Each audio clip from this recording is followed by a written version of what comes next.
vista por todas as partes. Quem foi condenado pretende recorrer. 3 pessoas faleceram, uma dor. Só que eles têm que não participaram não tinham como prever, não tinha a vontade de acontecer.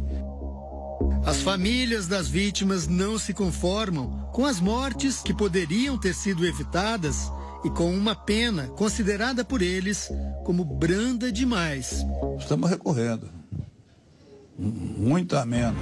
Eles não mataram uma pessoa, mataram uma, depois, logo em seguida, mataram outra, alguns minutos depois, mataram outra.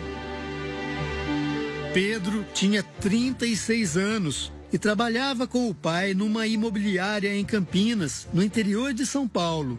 O meu filho fez faculdade de administração em São Paulo, estudou na Universidade da Califórnia, fez curso em Berkeley, fez curso na França, fez MBA de Getúlio Vargas. Ele estava muito preparado, trabalhou em várias multinacionais, inclusive algumas a convite. Pediu demissão para ficar no meu lugar. Seu Pedro hoje trabalha sozinho. O filho dele morreu 3 anos atrás durante um exame médico. Ele foi fazer esse exame, que é o exame de rotina, como, usando assim um exemplo chulo, como tirar uma foto, né? E lá deixaram lá um veneno junto com os contrastes e, em vez de injetar os contrastes, injetaram o veneno. Dona Neuza ainda chora a perda da filha, Maíra, que tinha 25 anos. Ela que resolvia tudo. Ela era que dirigia toda a nossa família. Ela era a única que estudou. Então ela tinha feito faculdade e tudo, então ela sabia, era muito inteligente. Então tudo dependia dela, tudo. Maíra morreu alguns minutos depois de Pedro, no mesmo dia, na mesma clínica, no mesmo hospital. Ela foi a terceira. Assim, quando foi o primeiro, eles deveriam ter parado tudo. Ele não era para esperar. Maíra deixou uma filha, Gabriela, que agora é criada pela avó e que ainda não superou a perda da mãe. Nem na escola, no Dia das Mães, nós não fomos. Fomos porque a noite inteirinha ela tinha chorado. A terceira vítima foi Manuel Pereira de Souza, de 36 anos. Assim como Pedro e Maíra, ele morreu por causa do mesmo erro. As mortes aconteceram durante um procedimento relativamente comum para milhões de brasileiros, um exame de ressonância magnética. Normalmente, antes deste exame, é injetado soro fisiológico na corrente sanguínea dos pacientes. Só que aqui, em vez do soro fisiológico, Manuel, Pedro e Maíra receberam na veia uma substância proibida em uso hospitalar. A substância se chama perfluorocarbono e tem as mesmas características da água.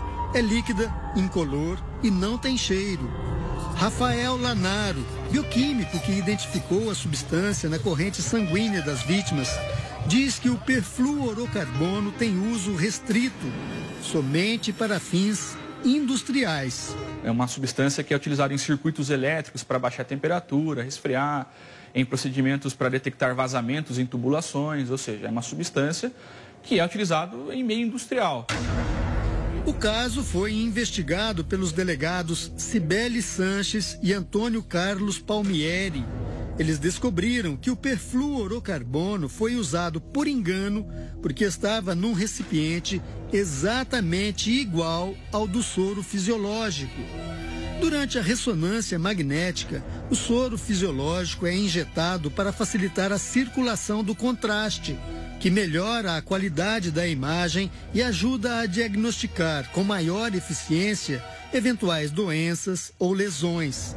No caso dos 3 pacientes, no lugar do soro fisiológico, foram injetados 10 miligramas de perfluorocarbono. O efeito foi devastador, como mostra esse experimento feito por Rafael Lanaro. Primeiro, ele coloca algumas gotas de soro fisiológico numa amostra de sangue e nada acontece. Depois, ele repete a experiência, agora usando o perfluorocarbono. O sangue não se mistura com a substância e quando o tubo é agitado, várias bolhas se formam. Essas bolhas são gases que são liberados. Então essas bolhas na corrente circulatória, que você tem pressão, temperatura do corpo, isso começa a levar essas microbolhas e isso leva ao quadro de embolia gasosa, né? Então é um evento fatal e irreversível nesse caso. Na época, a causa das mortes se tornou um grande mistério, tanto que a vigilância sanitária chegou a interditar lotes dos produtos usados pelos pacientes que morreram. O diretor do Hospital Vera Cruz gravou na época uma entrevista falando sobre o caso. A gente percebeu a gravidade e falou, vamos fechar, tudo que está aqui dentro fica como está e vamos chamar as autoridades competentes para avaliar, porque isso foge completamente à regra. Diferente do que disse o diretor do hospital, a polícia só teve acesso à clínica 6 horas depois das mortes. E a substância injetada na veia dos pacientes também não foi localizada na clínica. Só foi encontrada depois que a polícia conseguiu um mandado de busca e apreensão. Estava escondida num porão, embaixo de uma escada, e era um galão. Inclusive, na própria embalagem estava escrito que era proibido o uso em ambiente hospitalar. Os donos da clínica, os médicos Adilson Prando e José Luiz Cury Marins e mais 3 enfermeiros foram indiciados pela polícia por homicídio doloso, quando há intenção de matar. A gente entendeu que era um caso de dolo eventual e que a introdução dessa substância proibida dentro do hospital e uma troca de embalagem que qualquer um poderia confundir com soro, eles estariam assumindo o risco de um eventual resultado morte. Quase 3 anos e meio depois, a Justiça decidiu que os 2 médicos, donos da clínica, e mais 3 funcionários foram diretamente responsáveis pelas mortes.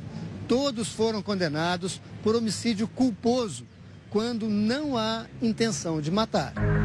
Os médicos foram condenados a 4 anos de prisão e os enfermeiros a 3 anos cada um. Como são réus primários, eles não vão para a cadeia. Os condenados vão cumprir penas alternativas, como prestação de serviços à comunidade. As famílias não receberam nenhuma indenização. Ao contrário, pouco depois da morte do filho, seu Pedro recebeu em casa uma conta dos serviços prestados pela clínica. Mataram e mandaram a conta. Total descaso, nenhum cuidado. As famílias pretendem agora recorrer da decisão da justiça. Essa punição aí, eles vão fazer o quê?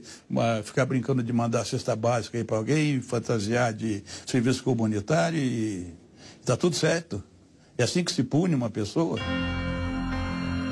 Sérgio Palácio é advogado dos auxiliares de enfermagem condenados.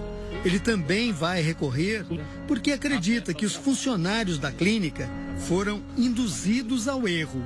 O tribunal pode entender que não havia a previsibilidade, não houve delito, não houve a culpa, a negligência, não houve a culpa. Os médicos, donos da clínica, e a enfermeira-chefe não quiseram gravar entrevista. Depois das mortes, a clínica continuou funcionando normalmente. E no final do ano passado, mais um caso aconteceu aqui durante um procedimento de rotina. Uma jovem de 18 anos morreu depois de fazer um exame de tomografia. Petra foi internada para uma tomografia para descobrir a causa de uma inflamação na garganta. No questionário fornecido pelo hospital e preenchido antes do exame, a família citou que a jovem tinha alergia a ácaros e poeira. Antes do exame, Petra recebeu uma injeção de contraste com iodo, substância que facilita a visualização de vasos e veias. Petra tinha alergia a iodo e não sabia. Durante o exame, ela teve uma forte reação que evoluiu para um choque anafilático. Petra ficou na UTI do hospital e morreu 3 dias depois. A família de Petra começou então uma batalha para provar que houve falhas durante o procedimento. A negligência por ela já ser alérgica e eles não terem prestado atenção nisso, entendeu? Ela foi com a pulseira, ela era alérgica, então deveria ter tido mais cuidado com ela, com a vida dela.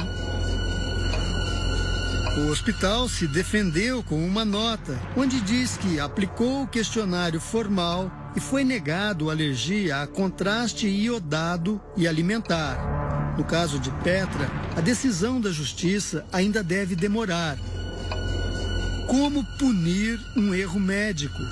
Qual o preço de uma vida? Ela que dirigia, ela que ajudava em tudo. Tudo que precisava fazer, ela que fazia.